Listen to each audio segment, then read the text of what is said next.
Hello student, this is S theory channel back again with new video. और आज की इस वीडियो में हम रीजनिंग के एक चैप्टर डाइस का पूरा एक्सप्लेनेशन समझेंगे, उसके कॉन्सेप्ट समझेंगे, रूल समझेंगे और उसके कुछ क्वेश्चंस आंसर हम करेंगे। तो ये कॉम्पिटेटिव एग्जाम के लिए रिलेटेड ये सब्जेक्ट है, ये टॉपिक है। तो आज रीजनिंग के डाइस चैप्टर को हम पढ़ेंगे, उसका पूरा डिटेल वाइज एक्सप्लेनेशन देखेंगे, कॉन्सेप्ट देखेंगे, रूल्स जो भी होगा वो हम देखेंगे और यहाँ पे सॉल्व करके दिखाएंगे। तो इसी के साथ इस वीडियो को यहीं से शुरुआत करते हैं।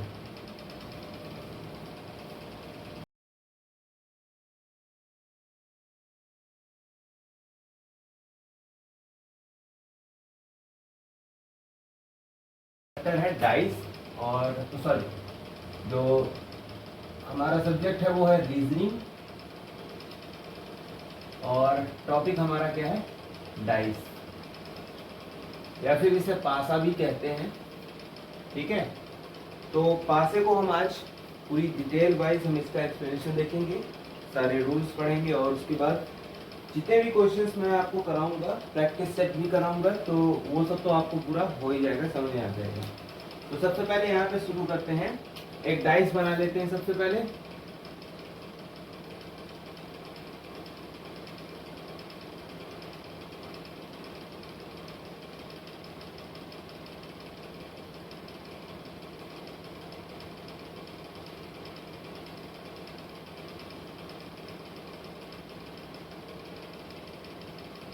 तो ये हमारा डाइस बन चुका है। अब इसको नाम दे देते हैं, इसके कॉर्नर्स को A B C and D, ई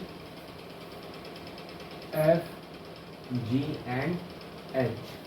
अब डाइस में हम ये सबसे पहले देखिए, डाइस को अगर समझना है तो हमें सबसे पहले ये समझना होगा कि इसको वेट, मैं आपको एक डाइस दिखा देता हूँ।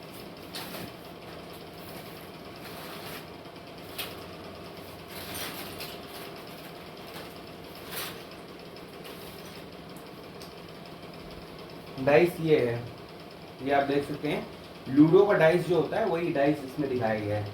और समझिएगा, मैं इसको आपको समझाता हूँ पहले। तो ये एक डाइस है, या फिर मैं इसको एक बड़े डिब्बे से समझा देता हूँ।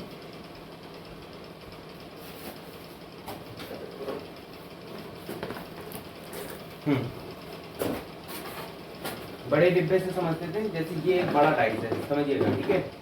और इसमें वैसे ही जैसे लूडो के डाइस में नंबर्स लिखे रहते हैं, वो नंबर्स लिखे रहते हैं। तो इस तरीके ये ऐसे करके रखा हुआ है, ठीक है।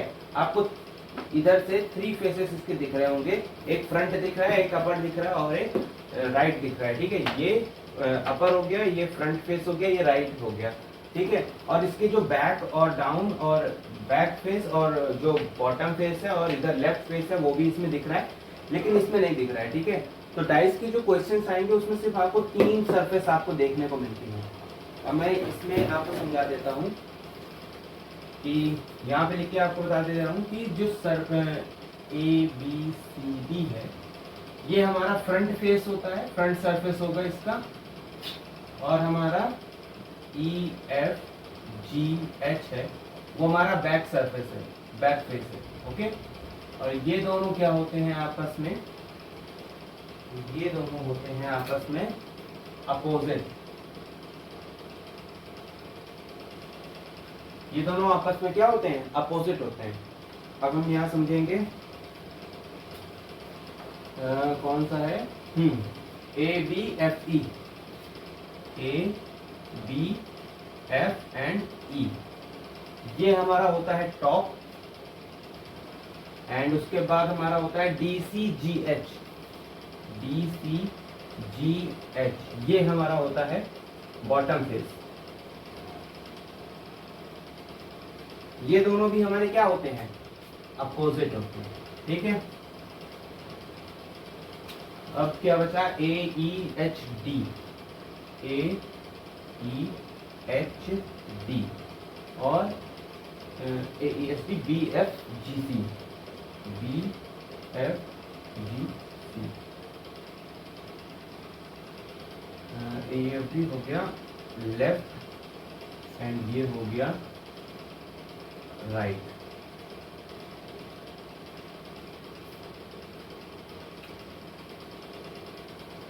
तो समझिएगा कि front, back, top, bottom, left and right opposite होते हैं एक दूसरे के।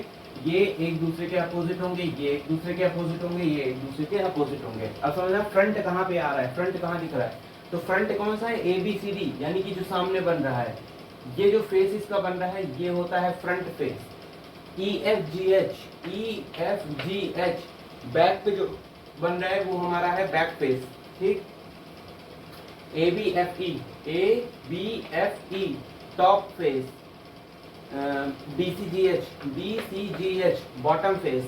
एंड AEHD, AEHD ये हो जाता है हमारा लेफ्ट फेस।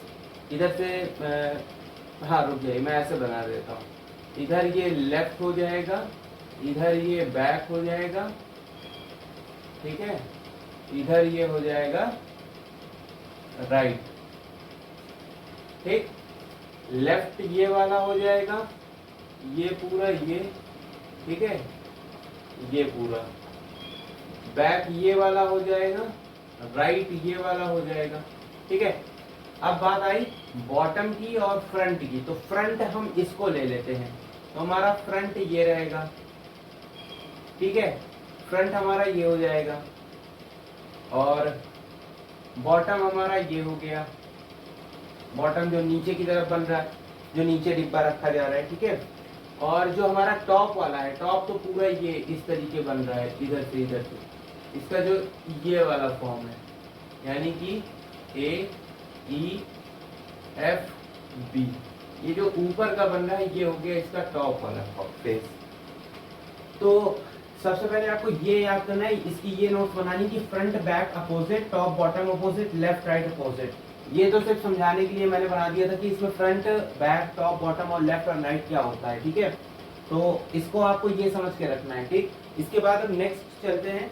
नेक्स्ट में हम आपको दिखाते हैं, डस्टर कहाँ गया। तो इतना आपको समझ में आ गया होगा। नेक्स्ट पे आपको दिखा देते हैं कि इसमें क्या लिखा जाएगा। जो एक सरफेस होती है वो 4 सरफेस के साथ कनेक्टेड होती है, ठीक है। और जो कनेक्टेड नहीं होती वो उसकी अपोजिट सरफेस होती है, समझिएगा। जैसे ये ऊपर की सरफेस है, ये वाली सरफेस 4, सॉरी थोड़ा सा, ये जो ऊपर की सरफेस है ये 4 सरफेस से कनेक्टेड है। ये ऊपर की सरफेस 4 सरफेस से, 1 2 3 एंड 4 सरफेस से कनेक्टेड है, ठीक है। और जो इससे कनेक्टेड नहीं है वो इसका क्या है, वो इसका अपोजिट है। एज इट इज इस वाली सरफेस 4 सरफेस से कनेक्टेड है और जो इससे कनेक्टेड नहीं है वो इसका अपोजिट होता है। तो इसी तरीके से सारी कोई भी सरफेस जो होगी वो 4 दूसरी सरफेस से, नेबर सरफेस से कनेक्टेड होती है। 4 नेबर सरफेस होती हैं, बाकी जो नहीं होती वो उसका दुश्मन, विपरीत, कुछ भी आप कह सकते हैं, इस तरीके होगा। अपोजिट भी आप कह सकते हैं। तो यहाँ पे आप ये लिख लीजिए, सॉरी इसको राइट से लिखना था, हाँ।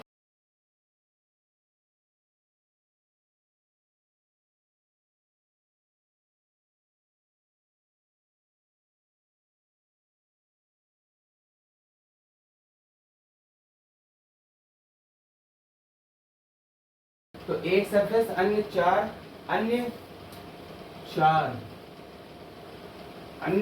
4 सतहें या फिर सरफेस के साथ जुड़ी होती है, कनेक्टेड होती है। और जो कनेक्टेड नहीं होती वो सतह, सरफेस उसकी क्या होती है, अपोजिट होती है। तो यहाँ सतह का मतलब सरफेस हो जाता है। सरफेस के 3 मतलब आपको दिखाई देंगे, ठीक है। 3 मतलब हिंदी में, वैसे इंग्लिश में तो सिर्फ एक ही मतलब दिख रहा है, सरफेस ही सीधे कह दिया जाता है। और हिंदी में तो वैसे सतह मिल जाएगा और फलक मिल जाएगा और मिल जाएगा पृष्ठ। तो सतह, फलक, पृष्ठ, इन सब को क्या कहते हैं, इन सब को हम इंग्लिश में एक ही वर्ड से बोलते हैं सरफेस। तो इस तरीके हमारा सरफेस बन जाता है। अब समझते हैं, क्योंकि क्वेश्चंस में सिर्फ हमें 3 सरफेस दिखाई देती है एक डाइस की, तो उसमें क्या होता है, उसमें सिर्फ हमें 3 सरफेस दिखाई देती है। और वो तीनों सरफेस किस तरीके से होती हैं मैं आपको दिखा देता हूँ बनाकर। यहाँ ही बना देता हूँ, ठीक है। तो इस तरीके से आपको 3 सरफेस आपको दिखाई देंगी। सपोज यहाँ 4 लिखा है, 5 लिखा है, 6 लिखा है। जो 3 सरफेस दिखाई देंगी ये एक दूसरे के कभी अपोजिट नहीं हो सकती, क्योंकि ये तीनों एक दूसरे के नेबर सरफेस हैं। 4 6 के अपोजिट नहीं है, 5 6 के अपोजिट नहीं है, और 5 4 के भी अपोजिट नहीं है। ना 4 6 के अपोजिट है, ना 6 4 के अपोजिट है, ना 5 6 के अपोजिट है, ना 6 5 के अपोजिट है, ना ही 5 4 के अपोजिट है, ना ही 4 5 के अपोजिट है। इसमें ये रूल्स होता है कि ये दोनों देखिए, ये क्या है, ये सब आपस में क्या है, कनेक्टेड है।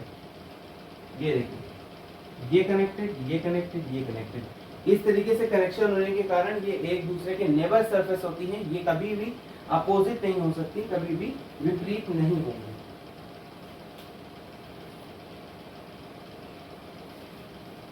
तो ये वाला फैक्ट जो है इसको आप नोट करना पड़ेगा। ये आप सिर्फ समझने के लिए है, आप बनाना चाहे तो बना दे, अदरवाइज कोई बात नहीं।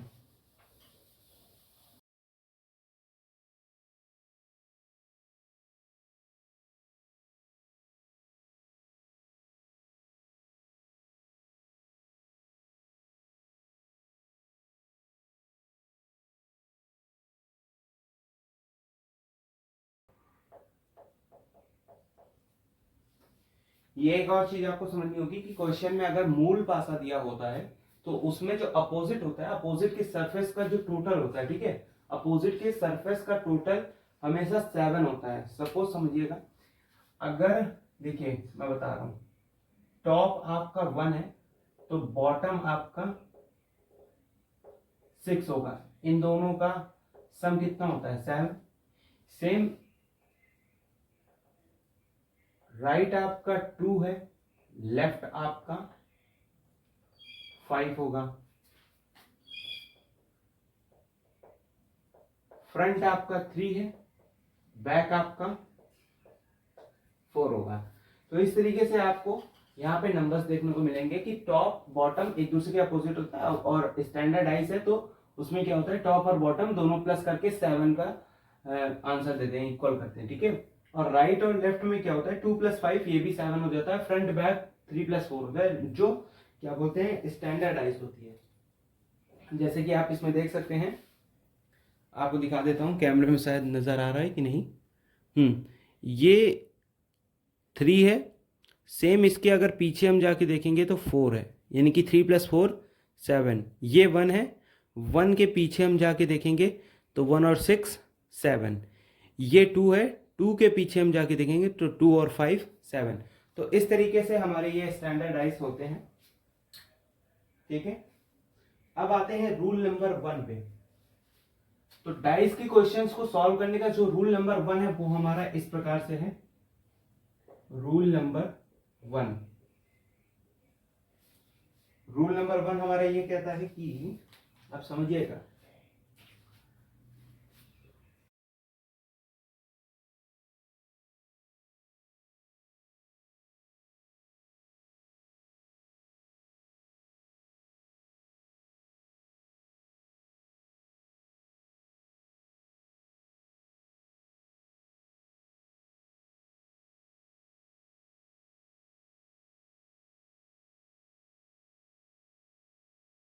तो एक बार चेक कर लेता हूँ कैमरे में सही आ रहा है।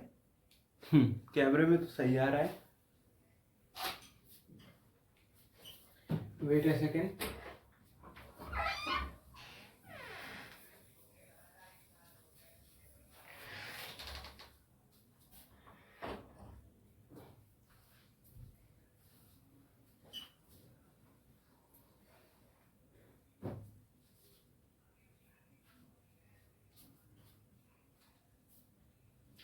रूल नंबर 1 कह रहा है, यदि पासे की 2 स्थितियां दी गई हों और दोनों पर सेम सरफेस पर सेम नंबर हों और बाकी के जो सभी नंबर्स हों वो अलग अलग हों, तो कोऑर्डिनेटेड मैनर में बाकी के सरफेस एक दूसरे के विपरीत हो जाते हैं। अब इनका मतलब क्या है, अब मतलब समझने के लिए हमें सबसे पहले इसका एक उदाहरण देखना पड़ेगा। तो उदाहरण में हम सबसे पहले देखेंगे एग्जाम्पल, जो कि इस प्रकार से होगा। मैं आपको दिखा दे रहा हूँ इसका एग्जाम्पल किस प्रकार से है। हाँ, तो एग्जाम्पल मैं अब दिखा रहा हूँ कि दो हमारे पास पासे दिए गए हैं। सपोज देखिएगा, दो मतलब पासे की दो स्थितियां हैं, ठीक है, 4, 5 एंड 6। और इसी तरीके एक और पासा दिया गया है 4, 1 एंड 2। तो इस तरीके से जब पासा दिया गया है और बोला गया है कि दो स्थितियां दी गई हैं, दोनों पर क्या हो, सेम सरफेस पे सेम नंबर हो। इन दोनों पे सरफेस पे क्या है, ये दोनों सरफेस भी सेम है और सेम नंबर्स भी हैं, यानी कि फ्रंट की सरफेस दोनों में है और सेम नंबर्स आ रहे हैं। अगर इन दोनों में सेम नंबर्स आ रहे हैं तो बाकी का आगे का क्या गया है, और बाकी सब अलग अलग हो, यानी कि 5 और 6 और 1 और 2 ये तो मैच नहीं कर रहे हैं। सरफेस तो इन दोनों की ये है और इसकी ये है, लेकिन नंबर्स मैच नहीं कर रहे हैं। तो कोऑर्डिनेटेड मैनर में बाकी के सरफेस एक दूसरे के विपरीत हो जाते हैं। समझिएगा कोऑर्डिनेटेड मैंने क्या, कि 5 1 के विपरीत हो जाएगा और 6 2 के विपरीत हो जाएगा। ये दोनों क्या हो जाएंगे, अपोजिट हो जाएंगे। ये दोनों क्या हो जाएंगे, अपोजिट हो जाएंगे, एक दूसरे के क्या हो जाएंगे, अपोजिट हो जाएंगे। और 4 तो 4 ये अपोजिट नहीं है, ठीक है, इस बात को हमेशा ध्यान रखिएगा, ये अपोजिट नहीं है। ये तो सिर्फ ऐसे मैंने समझाया कि सेम सरफेस सेम नंबर है। तो इसका जो की पॉइंट है वो इतना बड़ा आपको समझने के लिए रूल की जरूरत है ही नहीं, सिर्फ आपको 2 लाइन का रूल याद करना है, same surface same number, rest all surface are opposite, ठीक है। तो एस फैक्ट, तो ये एस फैक्ट आप लिखिएगा, एस फैक्ट्स। एस फैक्ट्स नाम के सारे जो रूल्स आपको मिलेंगे, ठीक है, वो एस फैक्ट्स नाम के जो मेरे बनाए हुए की पॉइंट्स है उनको आपको रूल के रूप में देखना है। तो same surface same number, same surface same number, rest all surface are opposite.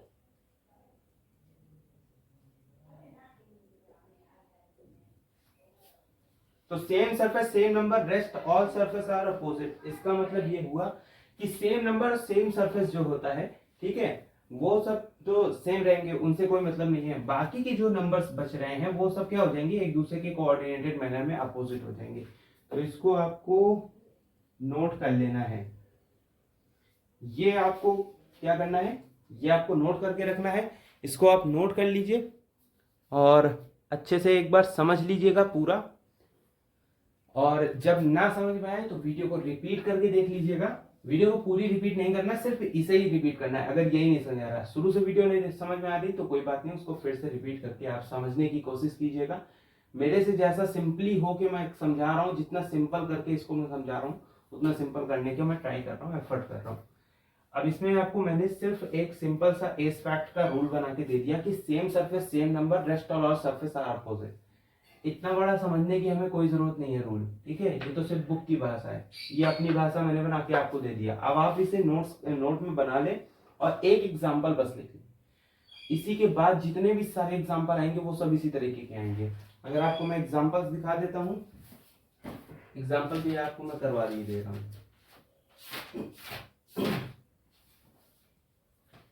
तो बुक में तो एग्जाम्पल दिए हुए हैं, बुक के एग्जाम्पल मैं करवा दे रहा हूँ आपको।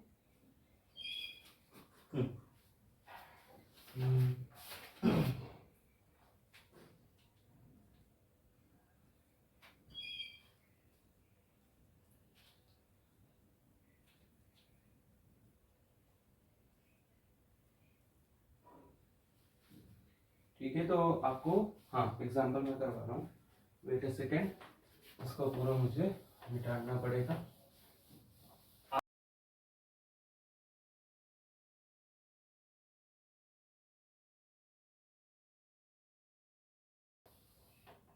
To four one,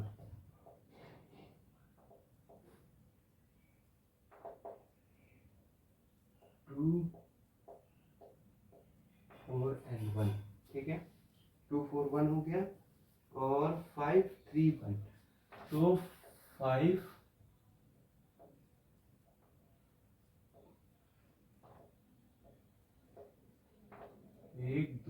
3 4 5।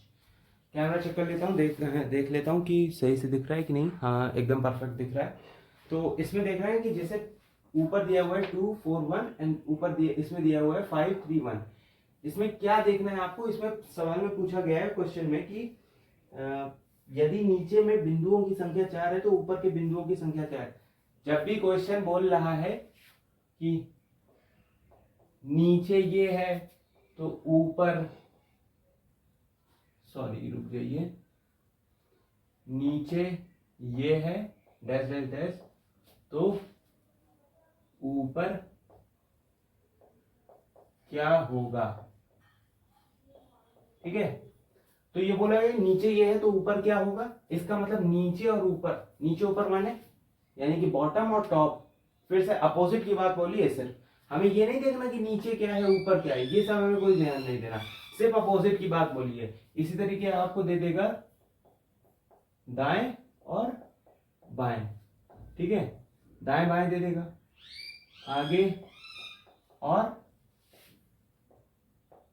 पीछे दे देगा। ठीक है, तो इस तरीके दाएं बाएं आगे पीछे इस तरीके से दे सकता है, नीचे और ऊपर। ये सिर्फ अपोजिट के लिए दिया गया है, इसमें कुछ नीचे ऊपर आप नहीं देख सकते। ठीक है, इसमें जो भी नीचे है वो छुपा हुआ है। देखिए नीचे वाली सरफेस छुपी हुई है, बाएं छुपा है बाएं छुपा है। ठीक है, पीछे का छुपा है पीछे का छुपा है। तो इसमें कोई मतलब नहीं है, सिर्फ नीचे ऊपर दाएं बाएं और आगे पीछे का मतलब ये होता है कि आपको सिर्फ अपोजिट फाइंड करना है और अपोजिट इसका बताना है।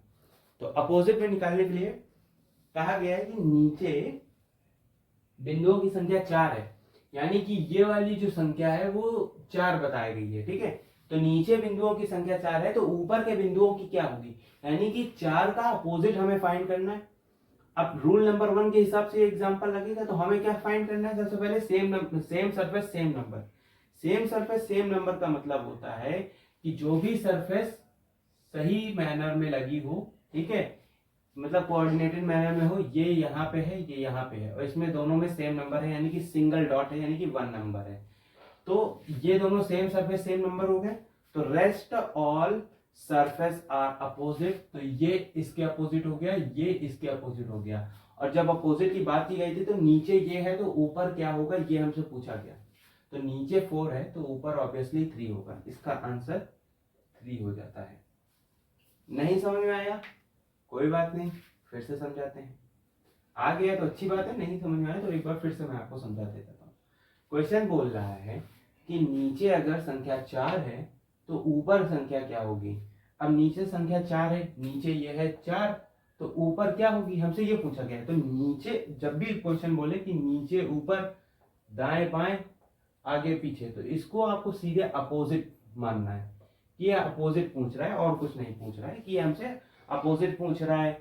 और हो सकता है फ्रंट पूछ ले। ठीक है, फ्रंट फ्रंट तो वही होता है, अपोजिट फ्रंट एक ही होता है। ठीक है, मैं अभी बताऊंगा फ्रंट क्या होता है। तो अपोजिट पूछ रहा है, विपरीत पूछ रहा है, जो भी पूछ रहा है। ठीक है, तो इस तरीके से नीचे 4 है तो ऊपर क्या होगी पूछा गया, तो इसका मतलब अपोजिट पूछ रहा है और कुछ नहीं। तो अपोजिट हमें कैसे निकालना है, अपोजिट हमें सेम रूल नंबर 1 का यूज करना है, same surface same number, rest all surface are opposite. तो कोऑर्डिनेटेड मैनर में जो बाकी की सरफेस है वो तो क्या हो जाती है, अपोजिट हो जाती। तो 4 का अपोजिट तो 3 हो जाएगा। तो इसका आंसर क्या हो जाएगा, अगर नीचे 4 है तो ऊपर क्या हो जाएगा 3 हो जाएगा।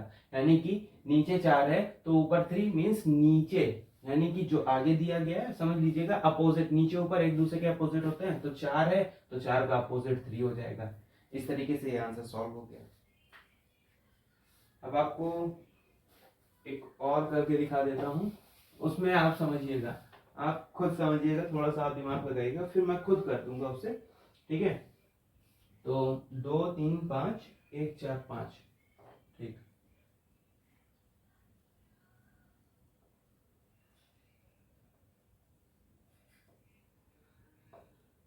2 3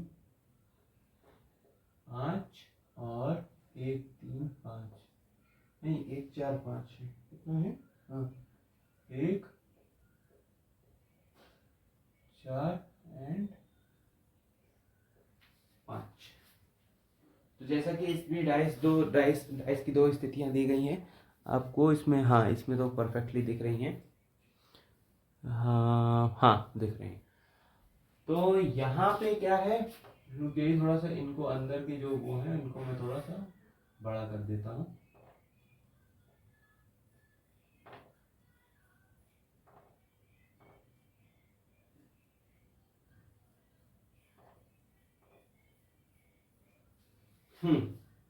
इसमें पूछा गया हमसे कि यदि दो बिंदुओं के विपरीत सतह पर कितने बिंदु हैं। दो बिंदु कहाँ पे दिख रहे हैं, पहले आपको सेम रोल नंबर 1 का अप्लाई करना है, सेम सरफेस सेम नंबर ढूंढना है, कौन सी सेम सरफेस में सेम नंबर मिल रहा हुआ। ठीक है, तो हमें डायरेक्ट मिल गया है ये 5 और 5 एक दूसरे से मिल रहे हैं। ठीक है, 5 और 5 सेम नंबर सेम सरफेस है, rest all surface are opposite.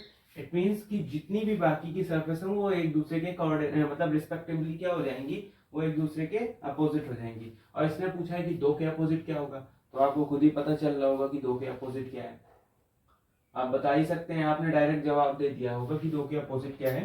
तो दो के अपोजिट हमारा हो जाएगा 1। ठीक है, मतलब रिस्पेक्टिवली आप क्रमशः देखिए, ये वाली सरफेस ऊपर की सरफेस ऊपर की सरफेस, ठीक है, एक दूसरे के अपोजिट हो जाएंगी। यहाँ पे फ्रंट की सरफेस और फ्रंट की सरफेस एक दूसरे के अपोजिट हो जाएंगी, तो दो हमारा एक के अपोजिट है। ठीक, तो इस तरीके से आंसर इसका 1 आ जाता है।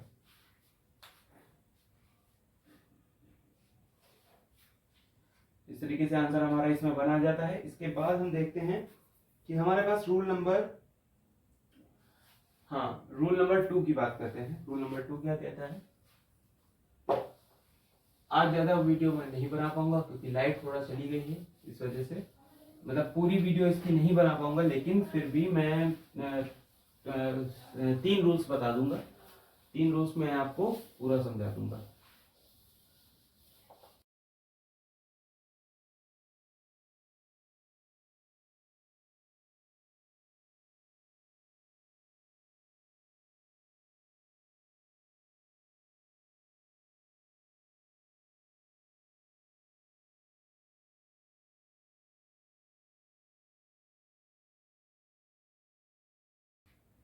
तो इसमें कहा गया है कि रूल नंबर 2, सॉरी यहाँ पे रूल नंबर 2 लिखना भूल गया था।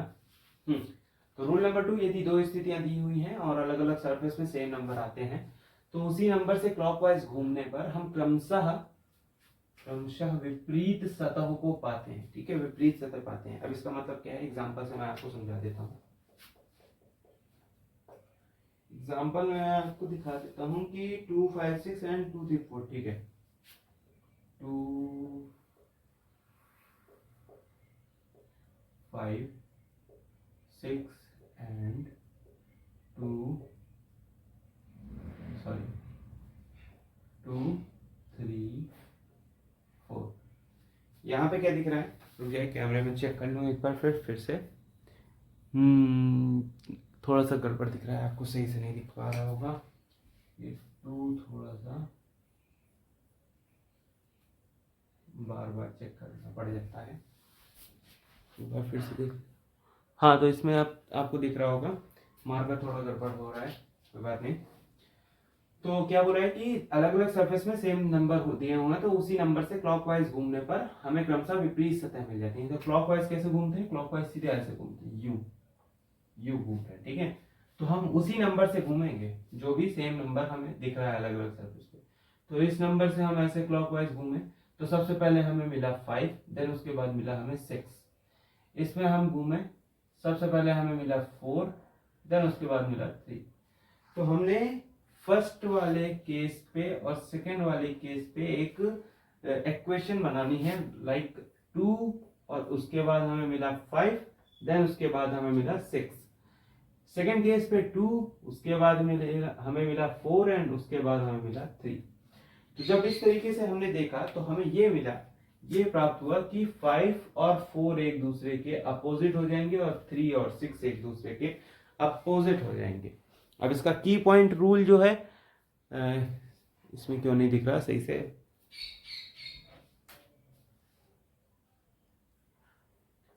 फाइव 4 एंड 6 3 की पॉइंट रूल एस फैक्ट्स का वो ये है कि आपको लिखना पड़ेगा इसमें जल्दी से एस फैक्ट्स की point rule that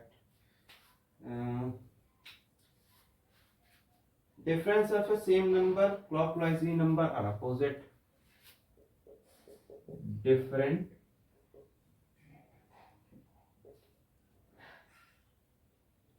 surface same number, तो clock wisely numbers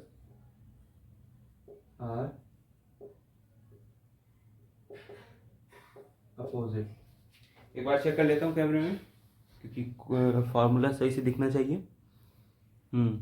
as facts और उसके बाद हमें फॉर्मूला दिख रहा है। हाँ, तो फॉर्मूले में है कि different surface same number and clockwisely numbers are opposite. ये आपको याद करना रहेगा।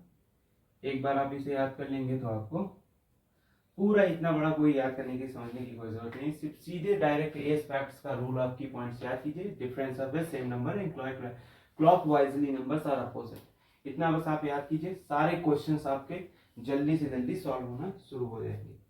तो आपको यहाँ पे भी मैं थोड़ा सा दिखा देता हूँ। इसमें भी मैं कहाँ पे है क्वेश्चन,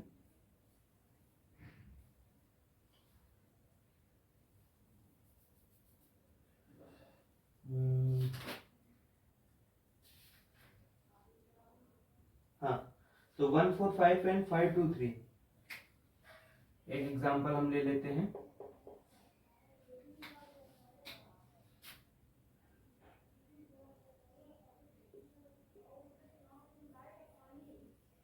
वन फोर फाइव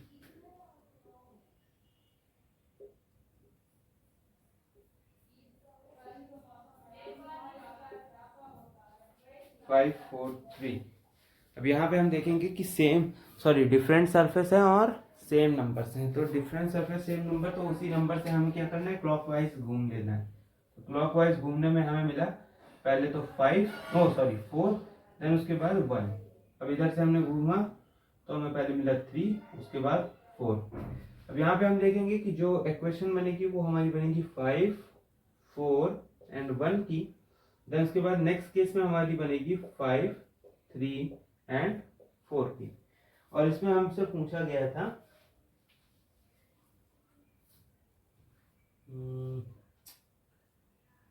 थोड़ा सा वेट कीजिए, इसमें हमसे पूछा गया था कि 5 की सतह के विपरीत कौन सा है। तो 5 की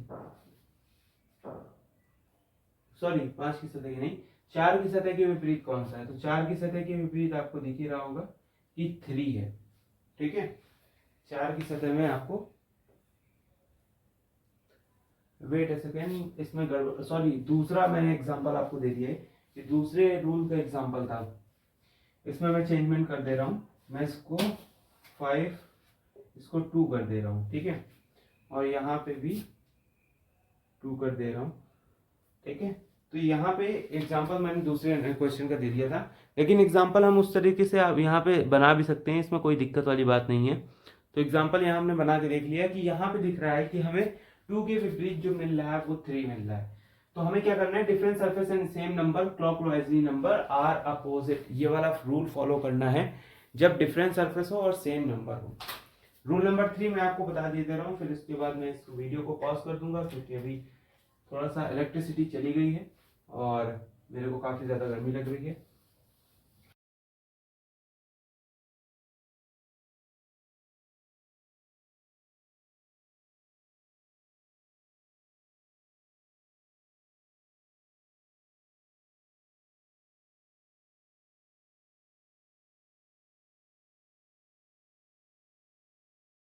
तो दी गई दो स्थितियों में उभयनिष्ठ और छिपा हुआ संख्या आपस में अपोजिट होते हैं। उभयनिष्ठ मीन्स कॉमन होता है, छिपा हुआ मीन्स हिडन हो गया।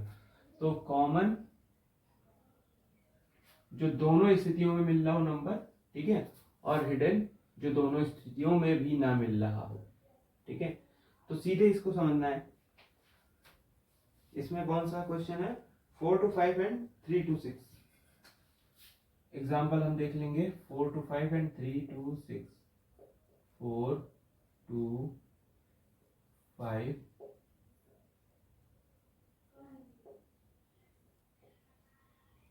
3 to 6। 4 to 5 and 3 to 6। Common कौन सा है इसमें, देखिए क्योंकि ये जो सेम सरफेस सेम नंबर वाला है ना, सेम सरफेस सेम नंबर वाला है क्वेश्चन। अब इसमें हमसे ये पूछ लिया गया कि हमसे सेम सरफेस वाले इसका हमें अपोजिट पूछ लिया गया कि 2 का अपोजिट क्या हो जाएगा। तो 2 का अपोजिट सीधे सीधे हमें सिर्फ यही पता है कि दी गई दो स्थितियों में उभयनिष्ठ और छिपा हुआ संख्या आपस में अपोजिट हो जाते हैं। तो जो अब क्या बोलते हैं, उभयनिष्ठ है यानी कि कॉमन है, और जो छिपा हुआ है यानी कि 2 तो दिया ही हुआ है, कॉमन है, ठीक है, 3 दिया हुआ है, 4 दिया हुआ है, 5 दिया हुआ है एंड 6 दिया गया है। तो 2 तो हमारा हो गया कॉमन यानी कि सी।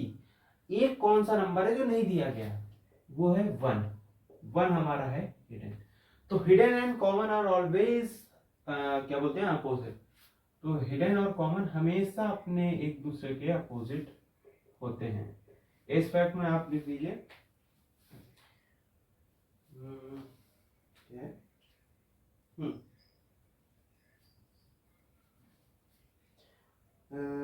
Common and hidden number are opposite. तो इस फैक्ट आप लिख लीजिए, इस fact is common and hidden are opposite।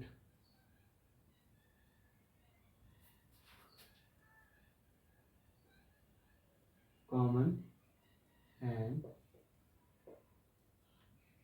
hidden are opposite। common and hidden are opposite। बस इतना सा आपको समझना है कि कॉमन जो होता है और वो जो हिडन होता है वो एक दूसरे के अपोजिट होता है। तो ये सारे तीनों रूल्स आपको समझ में आ गए होंगे, और इसी के साथ इस वीडियो को मैं यहीं पे एंड करता हूँ क्योंकि इलेक्ट्रिसिटी चली गई है। वैसे ये लूडो की क्या है, जो भी बोलते हैं, गोटियां बोलते हैं, तो इनको मैं रख देता हूँ समझाने के लिए। मैंने इसको यूज़ किया था और फिलहाल मैं पूरा पसीना पसीना हो चुका हूँ, मेरा फुल पसीना पसीना दिख रहा है क्योंकि लाइट नहीं है और फैन भी ऑफ हो गया क्योंकि लाइट यहाँ पे नहीं है और इलेक्ट्रिसिटी कट गई। कोई बात नहीं, उसके बाद भी हमने 3 रूल्स को यहाँ पे एंड कर दिया। 3 रूल्स हमारे समझ में आ गए। इसके एग्जाम्पल्स और थे, हाँ, और इसका एक एग्जाम्पल बच गया है, वो वाला जिसमें क्या बोलते हैं, जो different surface in same number थे, जैसे 1 to 4 एंड 3 5 2 5 3 1 to 4 एंड उसमें भी यही है 1 2 4। तो 1 to 4 हो गया एंड 2 5 एंड 3। कॉमन जो है उसी को पकड़ना है, सिर्फ कॉमन है 2, और जो हिडन है कौन सा नहीं दिख रहा आपको, 1 2 3 4 5 6 6 नहीं दिख रहा, बस 2 एंड 6 आर अपोजिट। बस इतना आपको ध्यान लगाना है। तो सेम सरफेस सेम नंबर पे हमने ये देख लिया अप्लाई करके, और सेम नंबर डिफरेंट सरफेस पे भी हमने ये अप्लाई करके देख लिया है। अब यहाँ पे तीनों रूल्स आपको समझ में आ गए होंगे। आई होप कि आपको अगर ना समझ में आए हो, ठीक है, तो आप फिर से इसको रिवाइंड करके वीडियो देख सकते हैं और समझ सकते हैं। इजिली मैंने आपको सबको समझाने की कोशिश की थी। और की फैक्ट्स आपको, सॉरी, एज फैक्ट आपको जरूर लिखने हैं। एज फैक्ट में आपको सीधे सीधे इतने बड़े बड़े कॉन्सेप्ट नहीं समझने होते, सीधे सीधे एक बार पढ़ो और उसके बाद ये पढ़ लो, सीधे सी बात। उसके बाद ये चीजें कभी आपको पढ़ने की जरूरत नहीं पड़ेगी, सीधे इन्हीं से आप डायरेक्ट आंसर को क्लियर करना चालू कर देंगे। तो पसीना काफी ज्यादा बह रहा है। इसी के साथ इस वीडियो को मैं यहीं पे एंड करता हूँ। आशा करते हैं आपको ये वीडियो समझ में आई हो, और नहीं भी समझ में आई हो तो कोई बात नहीं, आप फिर से इसको जहाँ पे नहीं समझ में आया उतने ही पार्ट को आप रिवाइंड करके देखिएगा, बैक करके देखिएगा, ताकि आपको समझ में आ जाए, ठीक है। तो नेक्स्ट वीडियो रीजनिंग डाइस पे ही बनेगी, क्योंकि अभी ये चैप्टर पूरी तरीके से कंप्लीट नहीं हुआ है, सिर्फ 3 रूल्स लिख पाए हैं। तो नेक्स्ट वीडियो इसी के ऊपर आएगी, और जल्दी से जल्दी इस वीडियो को मैं, हो सकता है मैं कल ही डाल दूं या फिर हो सकता है आज रात में इस वीडियो को अपलोड कर दूं, ठीक है। इस वीडियो को तो मैं अभी अपलोड कर दूंगा, लेकिन जो डाइस वाली वीडियो है, नेक्स्ट वीडियो, वो आज रात में शूट करके अपलोड कर दूंगा। आप अपनी पढ़ाई करते रहिए। कॉम्पिटेटिव एग्जाम में ये काफी ज्यादा डाइस वाला क्वेश्चन आते हैं, कॉम्पिटेटिव एग्जाम में काफी ज्यादा इंपॉर्टेंट चैप्टर होता है, तो कॉम्पिटेटिव एग्जाम में हर बार पूछ लिया जाता है, ठीक है। तो लाइक एसएससी और एसबीआई पीओ इस तरीके के, और यूपी पीएससी मतलब यूपी पीसीएस वाले में इस तरीके से काफी प्रीलिम्स वगैरह में पूछ लिए जाते हैं। तो आप इसको पढ़ते रहिएगा, चैप्टर आप समझते रहिएगा। 3 रूल्स मैंने आपको बता दिए, आप प्रैक्टिस सेट लगाते रहिएगा, ठीक है। तो आप बुक्स भी खरीद सकते हैं। बुक वैसे आपको, ये कौन सी बुक है, वैसे बुक तो मैं कोई अभी आपको बता नहीं सकता हूँ। आप कोई भी रीजनिंग की बुक खरीद लेंगे, उसमें डाइस आपको मिल जाएगा। नहीं समझ में आ रहा है कोई बात नहीं, आप इसको डायरेक्ट वीडियो देख लीजिए, आप इतना समझ जाएंगे तो सब कुछ आपका क्लियर हो जाएगा कॉन्सेप्ट, ठीक है। तो इसी के साथ इस वीडियो को मैं यहीं एंड करता हूँ। थैंक यू, आप वीडियो देख रहे हो और इसको सबको नोट कर लीजिएगा और इसी तरीके अपने पढ़ाई करते रहिए और आगे बढ़ते रहिए।